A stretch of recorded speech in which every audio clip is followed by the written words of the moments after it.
Merhabalar, kanalıma hoş geldiniz. Bugün sizlerle birlikte oval taban yapacağız.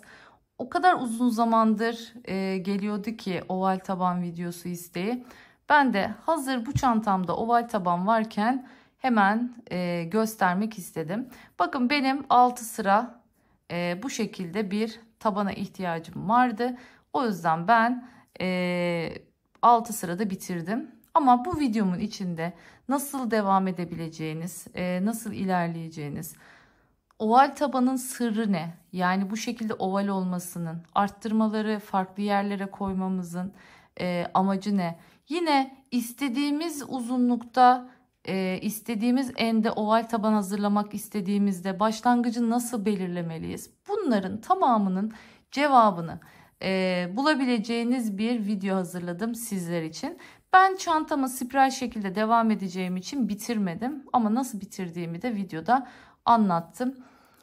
Eğer kanalıma hala abone olmadıysanız kanalıma abone olursanız çok mutlu olurum. Yorumlarınızı, beğenilerinizi lütfen esirgemeyin. Biliyorsunuz abonelikler tamamen ücretsiz. Neye ihtiyacımız var bunun için? Onu söylemek istiyorum. Ben bu tabanı hazırlarken 4 milimlik bir tığ kullandım. Şimdi 45 tane zincir çekerek başlayacağım bu çantamızı tabanını yapmaya. Hemen aynı tığla devam ediyorum. Bakın 4 milimetrelik tığla devam ediyorum. Şimdi burada dikkat etmemiz gereken bir nokta var. Eğer zincirlerimi çok büyük çekersem tabanın göbeği sarkma yapar. O yüzden normal. Yani neye dikkat alıyorum? Normal bu 4 numarayla ördüğümde sık iğnelerimin büyüklüğü ne kadar olacaksa o büyüklükte bakın zincirlerimin olmasına dikkat ediyorum. 45 tane zincirle başlayacağız. Dilerseniz ben 45 zinciri çekip hemen geliyorum. 44 ve 45 zincirimi çektim. Hemen şimdi örgümü çeviriyorum. Şu görmüş olduğunuz arka taraftaki her zamanki gibi bakın şöyle tam orta noktalar var. Zincirlerin arkasındaki tepecikler var. Buralara girerekten sık iğnelerimi yapmaya başlıyorum. Bakın şu arkadaki şöyle göstereyim. Tam şu arkada bakın tam ortasında. Giriyorum. Hemen sık iğnemi yapıyorum.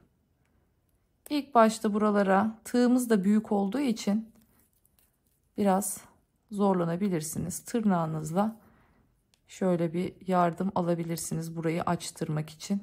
Ya da daha küçük numaralı bir tığ ile delikleri oluşturabilirsiniz.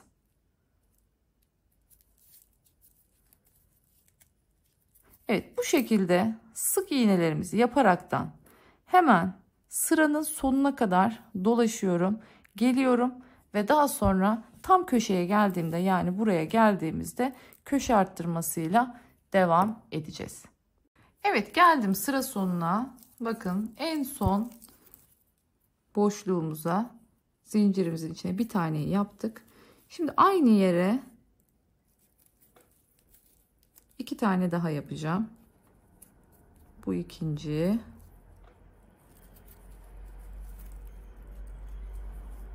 Bu da üçüncü olmuş oldu. 1, 2, 3 tane. Şimdi artık karşı tarafları ilmekler sıkıştığı için biraz zor oluyor. Zaten bu yüzden bu tabanda orta merkez noktasında hiçbir şekilde delik oluşmuyor bu sayede. Bakın hemen ilmeğin her bir sık iğnenin bu ipi de içinden yürüterek gidiyorum. Her bir sık iğnenin karşısındaki tek orta loba batmıştık ya, onun karşısında 2 tane kalmıştı. Hemen onların içine bu şekilde sık iğnelerimi yapıyorum. Bakın bu şekilde ilerliyoruz. Yerleri belli, batacağımız yerler. Bakın görüyorsunuz. Şimdi sıra sonuna kadar aynı şekilde şu son yere de gelelim. Buraya geldiğimizde artık burada da üçlüyü yapacağız.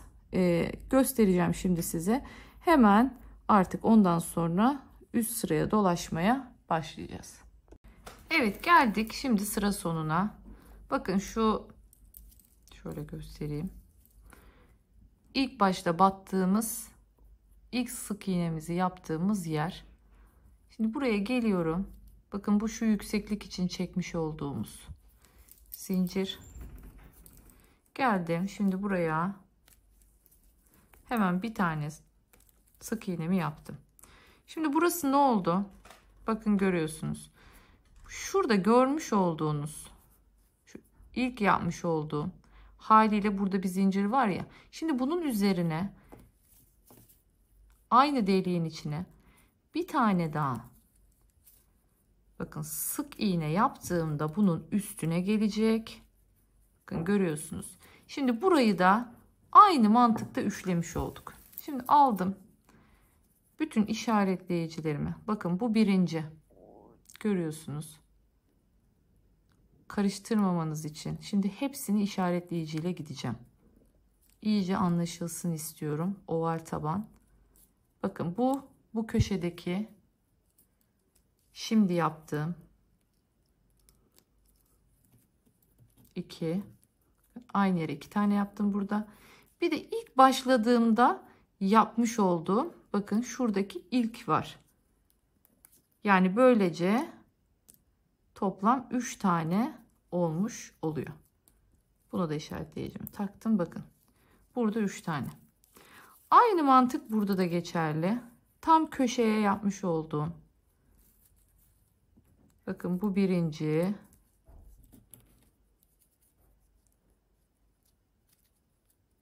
Bu ikinci. Bu da üçüncü. Görüyorsunuz. Hepsine taktım. Tabii normalde alışınca zaten bunlara hiç ihtiyaç duymuyorsunuz. Ama ben şu anda sizin daha rahat gözlemleyebilmeniz, anlayabilmeniz açısından videoda bunları geçiriyorum. Şimdi başlıyorum artık spiral olarak şimdi dönmeye. Biliyorsunuz ben şu anda ikinciyi yaptım. Bakın buraya, şurada ilkimiz vardı ya. Ben o ilki saymıyorum burada. Ne yapıyorum biliyor musunuz? Buraya bir tane daha yapıyorum. Çünkü öteki türlü ne yazık ki çok fazla kafanız karışıyor ve dönme oluyor tabanda. Bunun önüne geçmek için. Bakın onun üstünü de kapattım mı? Yani artık asıl üçüncü olan bu olmuş oldu. Yani son sıraya, son ilmeğe geldiğimizde içine 3 tane yapıyorum. İlk başta ya çektiğim zinciri de kapattım. İlk yaptığım sık iğneyi de kapattım, bakın. Komple orası artık yeniden yapılmış oldu, kapandı. Şimdi hiç arttırma yapmadan, şimdi dümdüz, çünkü biz şu anda ben aradaki ilmeklere geçtim. Arttırma, hiçbir şekilde arttırma yapmayacağımız ortadaki ilmekler bunlar. Bunlarda hiçbir şekilde arttırma yapmıyorum. Bütün arttırmalarım şu köşedeki işaretlediğim 3 var ya, artık buradan sonra bunlar üzerinden arttırmalara devam edeceğiz. Normal her sık iğnenin üzerine bir sık iğne olacak şekilde yoluma devam ediyorum. Sıra sonuna kadar, işaretleyicilerimi taktığım yere kadar hemen örüyorum ve geliyorum. Evet, geldik, bakın hemen ilk işaretleyiciyi taktığımız yere. Hemen buraya 2 tane sık iğne yapıyorum. 1, bu da 2. Hemen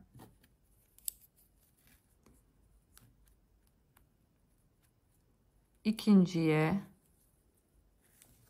bakın işaretleyicimi tekrardan taktım. Şimdi sıradakine geliyorum. Tekrar söylüyorum, siz bunlarla uğraşmak zorunda değilsiniz.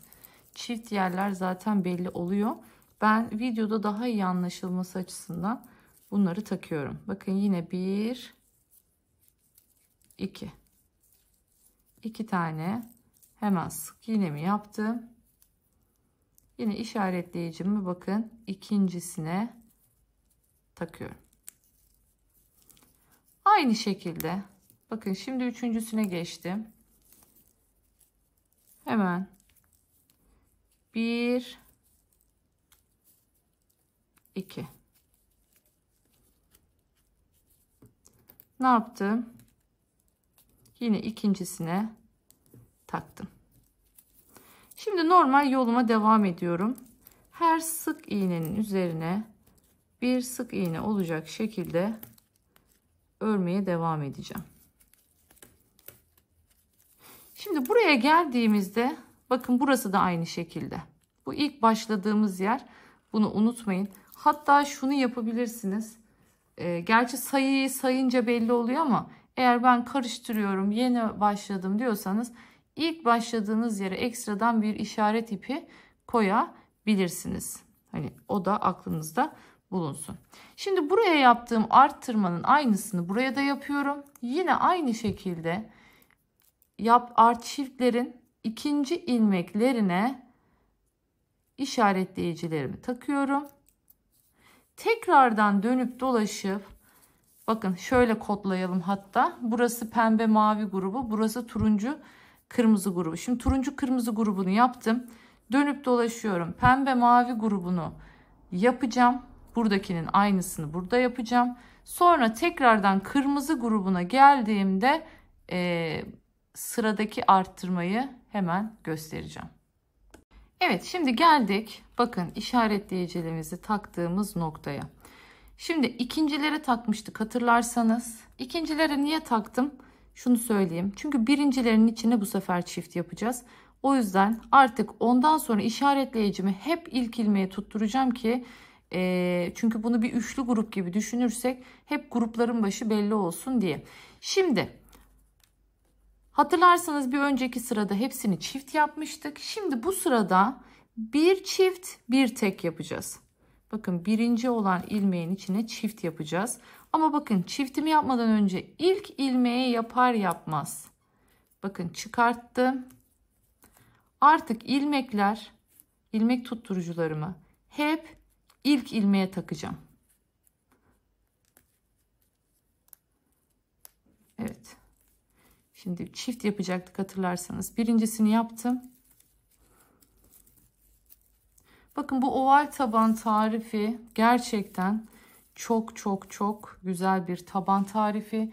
Biliyorsunuz hep arttırmaları aynı yerde yaptığımız zaman taban oval olmuyor, köşeli oluyor. Bu şekilde tam bir oval taban hazırlayabileceksiniz bu tarifle. Geldik. Bakın. Birinci grup bitti. Bitirdik. Şimdi geldik ikinci gruba. Bakın buradaki ikinci çiftimi. Hemen ilk ilmeğin içine girdim. Bir tane yaptım. Ne yapıyorum? Bakın aldım.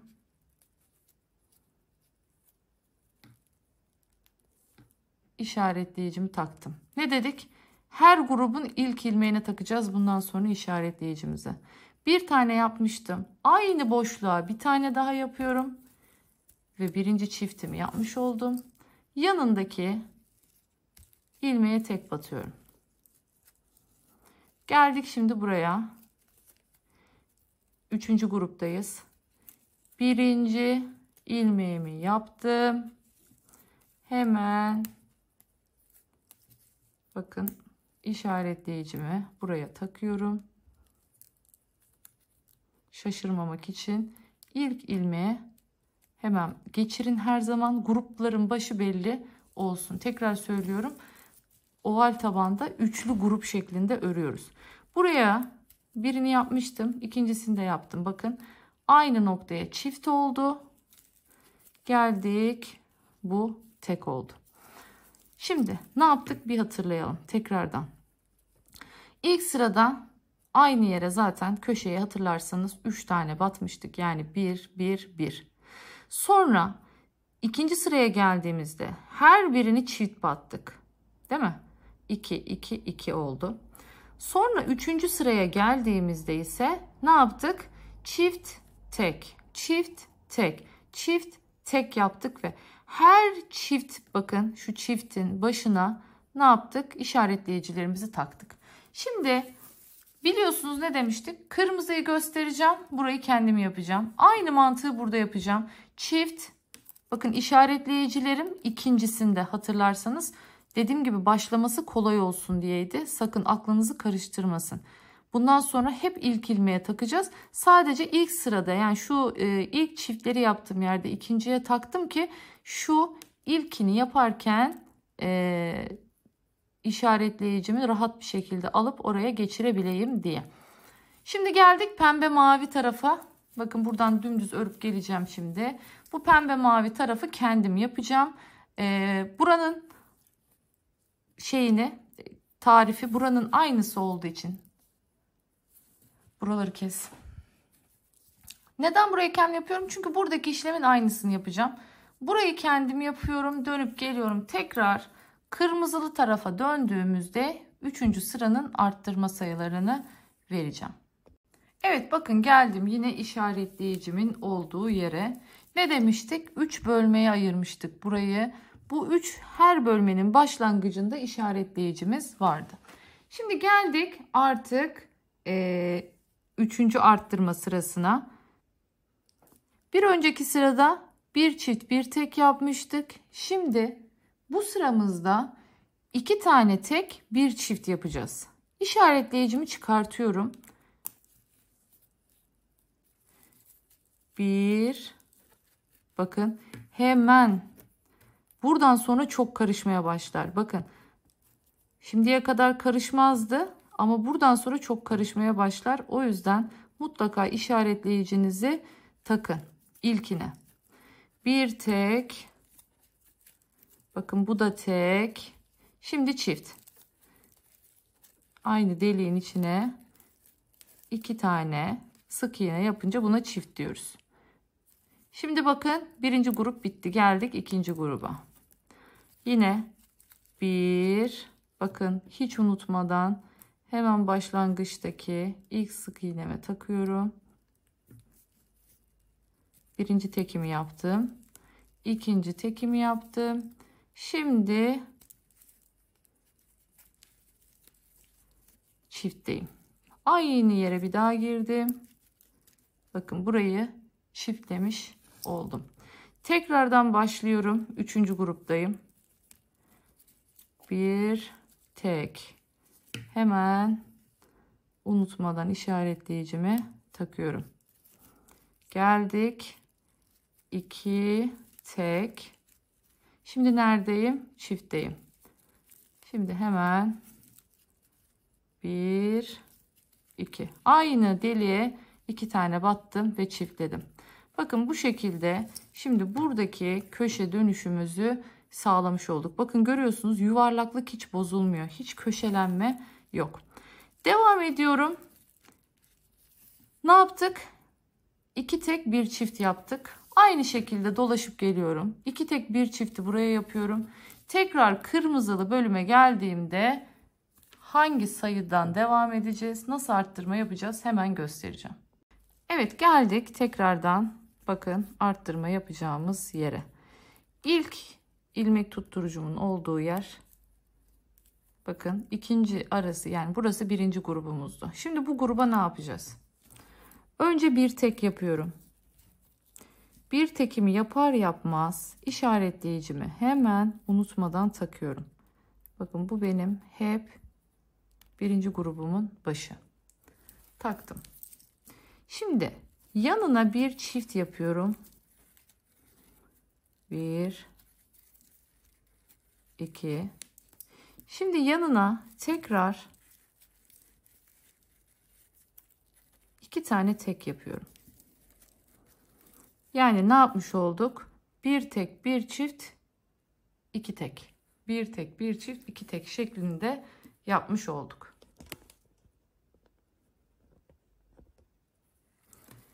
Bakın aynısını buraya yapacağım şimdi. Çıkarttım. Önce hemen bir tekimi yapıyorum. ve hemen ilmek işaretleyicimi takıyorum. Şimdi sırada ne var? Bir çift var. 1 2. Hemen bir çiftimi yaptım. Şimdi ne var? 2 tane tek. Yani aslında fark ettiyseniz çiftimizin olduğu yeri sürekli gezdiriyoruz. Çiftlerin yerini sürekli değiştirdiğimiz için de ister istemez ne oluyor? Böylece bu şekilde şu ovalliği sağlamış oluyoruz. Köşelenme yapmıyor. Bakın ilmek tutturucumu çıkarttım. Hemen bir tekimi yapıyorum. Buraya işaretleyicimi takıyorum. Taktım. Şimdi çiftteyiz. Bir tane çift yapıyorum. Şimdi ne yapıyorduk? 2 tane tekrar tek. Zaten bu son olduğu için teklerle zaten yoluma aynen devam edeceğim.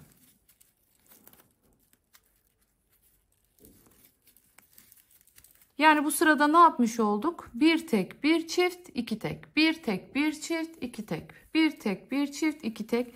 Bakın üçlü gruplarımızın bunlar görüyorsunuz başlangıç yerleri. Yine her zamanki gibi pembeli mavili kısmı ben de yapıp geliyorum. Buraya geleceğiz. Artık sıradaki arttırmamız ne olacak? Oradan devam edeceğiz. Evet, geldik işaretleyicimizin olduğu yere. Şimdi artık ben tabanımın son sırasındayım. Tabii ki de bunu istediğiniz kadar büyütebilirsiniz, geliştirebilirsiniz. Mantık anlaşılmıştır diye düşünüyorum. Hep yapacağınız şey şu olsun, karıştırmamak için. Bakın, her zaman ne dedik? Bu tarz oval tabanlarda 3 grup vardır. Bu 3 grubun başlangıç noktalarını işaretlerseniz aralarda arttırmalarınızı rastgele istediğiniz gibi yapabilirsiniz. Tek dikkat edeceğiniz şey aynı yerlere denk gelmesin. Yani işte bir başa koyduysanız, bir sona koyduysanız bir de ortaya koyun. Yani böyle bunu değiştirirseniz bu döngüyü böylelikle ne olmayacak? Köşelenme olmayacak. Tam bir oval taban elde etmiş olacaksınız. Şimdi mesela ben bu sırada ilkini çift yapacağım. Diğerlerini tek yapacağım. Ben artık ilmek tutturucumu koymuyorum. İşaretleyicimi koymuyorum. Çünkü ben bitirdim. Yani ben son sıramı yapıyorum. Ama eğer ki siz devam edecekseniz yine aynı şekilde hep ilk ilmeğinize işaretleyicinizi takmaya devam edin. Birincisine çift dedim. Şimdi diğerlerine hepsine tek.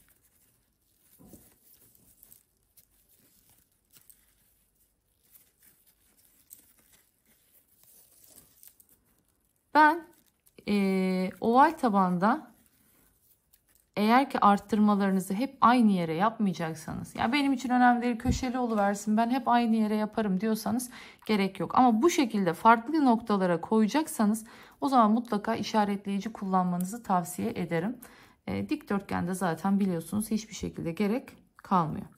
Yine ne yapıyorum? Çiftteyim şu anda. 1 evet 2 çiftimi yaptım. 1 bakın teklerimi yapıyorum. 2 3 evet 4 tane de tek yaptım bu şekilde. Geldim şimdi yine 3. gruptayım. Bakın birinciye ne dedik? Tek yapıyoruz.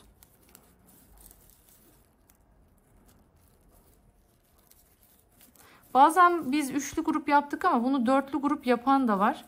Eğer dörtlü grup ben ihtiyaç duymuyorum oval tabanlarda. Ama illaki siz dörtlü yapacaksanız o zaman bir tarafta 4 işaretleyici kullanmanız gerekecek. Yine aynı şekilde aynı mantıkla ilerleyeceksiniz. O zaman dörtlü grubumuz olmuş olacak.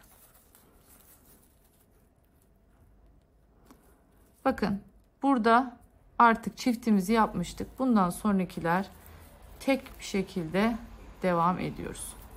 Şimdi ne demiştim? Biz arttırmaya kırmızılardan başladık.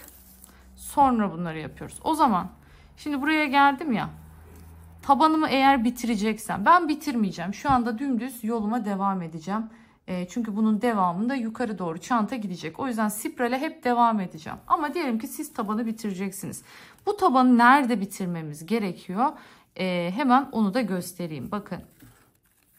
Zaten biraz sonra orada tekrardan videoyu durdurup göstereceğim ama şimdi geldik. Burada da aynı arttırmaları yaptık. Yani bir çift 4 tek, bir çift 4 tek, bir çift 4 teki yaptık.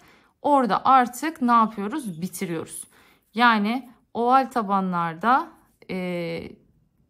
dönüp ilk başladığımız noktada o 4 teki yaparken bitiriyoruz. Tabii nasıl bitiriyoruz? İlmek kaydırma ile tabanımızı bitiriyoruz. Ve sonrasında eğer ki örnek koyacaksak üzerine her zaman tavsiye ettiğim biliyorsunuz.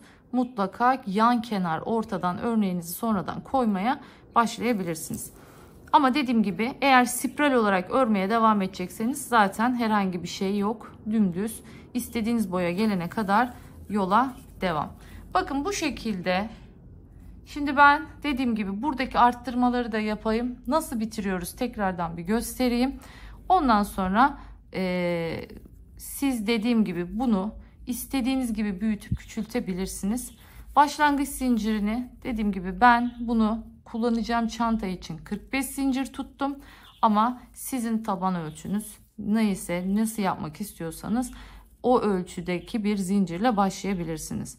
Yine dikdörtgen tabandaki verdiğim sayı mantığı bunda da geçerli. Hemen onu da bir hatırlatmak istiyorum sizlere. Neydi o? Hatırlarsanız demiştim ki size şu görmüş olduğunuz şu en ölçüsü, şu görmüş olduğunuz boy ölçüsü. Boydan eni çıkarttığımız zaman şu göbekteki ilk sıramız, bakın şurası, şu göbekteki ilk başlangıç sık iğne boyumuzu hesaplıyoruz. Bakın zincir boyumuzu demiyorum, sık iğne boyumuzu hesaplıyoruz. Burada dikkat edeceğimiz nokta bu. Hesaplamayı o şekilde yapabilirsiniz. Mesela dediniz ki ben 30'a 15'lik bir oval taban yapmak istiyorum. O zaman 30'a 15'lik bir oval taban yapacaksanız 30'dan 15 çıktı 15. O zaman başlangıç şu görmüş olduğunuz ilk yerdeki sık iğnelerinizin 15 santim olması gerekiyor. Bu çok önemli. Bakın çoğunluk bunu zincir olarak algılıyor. Zincirini ölçüyor 15 santim tamam diyor. Ama o örüldüğü zaman biliyorsunuz küçülür. O yüzden kriterimiz her zaman şu görmüş olduğunuz sık iğneyi yaptıktan sonra 15 olması. Mesela 30-15 için. Ya da mesela burslu bir çanta yapıyorsunuz. Bursunuz diyelim ki 22 santimlik bir bursunuz var. Ve tam buna uygun bir taban yapmak istiyorsunuz. 22'ye açtınız bursunuzu, ölçtünüz, 22 santime 14 santim. 22'ye 14'lük ben bir taban yapmak istiyorsam ne yapacağım? 22'den 14'ü çıkaracağım, geriye 8 kaldı. Şu başlangıç sık iğnemin 8 olmasını isteyeceğim. Mesela burası için bakalım. İşte 8 santime ne kadar geliyor? Atıyorum diyelim ki burası 8 santim. Sayıyorum. Kaç sık iğne denk gelmiş? Başlangıcımı ona göre ayarlıyorum. Ve bu şekilde tam ölçüleri elde edebilirsiniz. Yani boydan eni çıkartıyorum. Başlangıç sık iğne boyumun bu kadar olması gerekiyor. Bu mantığı bildiğiniz zaman istediğiniz çantanıza istediğiniz tabanı örebilirsiniz, ayarlayabilirsiniz. Hemen bu kısmı da yapıyorum ve finalde görüşürüz. Evet, geldik bakın artık sıranın sonuna. Şimdi ben tekrar söylüyorum. Ben spiral çantanın üstünü örmeye devam edeceğim için ipimi kesmeyeceğim. Ancak siz bu şekilde bir çanta yapacaksınız ama üstünü mesela spiral gitmeyeceksiniz. Örnek koyacaksınız. Benim tavsiyem hiçbir zaman için örnekleri buralardan başlamayın. Tavsiyem burada bitirin. Örneği her zaman kenar ortasından tekrardan sıfırdan başlamanızı tavsiye ediyorum. Şimdi nasıl bitireceğiz? Onu da hemen tarif edeyim. Her zaman benim videolarımı izleyenler bilir.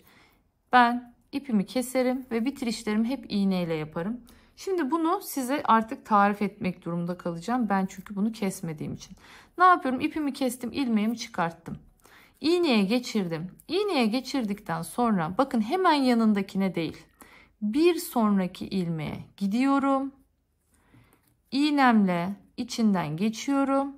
Tekrardan gelip bu görmüş olduğunuz ipin çıktığı noktadan tekrar aşağıya iniyorum ve buraya iğne ile bir ilmek kaydırma oluşturuyorum. Ama bu ilmek kaydırmayı tekrar söylüyorum dibine değil. Çünkü o zaman ne olur? Şöyle bir tümseklik oluşur. Yani taban çıkıntı, burada bir çıkıntı oluşur. Bu çıkıntının oluşmaması için yanındakine değil bir sonrakine mutlaka iğneyle buradan giriyoruz. Bir sonrakinden giriyoruz ki burası düzgün bir şekilde, yani şöyle olmuş oluyor. Hemen canlandırmasını yapayım size. Bakın burası bu şekilde bağlanmış oluyor. Herhangi bir çıkıntı oluşmadan. Her zaman için hangi çantayı yaparsanız yapın, tabanınızı bitirdikten sonra mutlaka tabanınızı ütüleyin. Ütülenmiş olduğu zaman zaten kağıt ip biliyorsunuz ütüyü çok sever.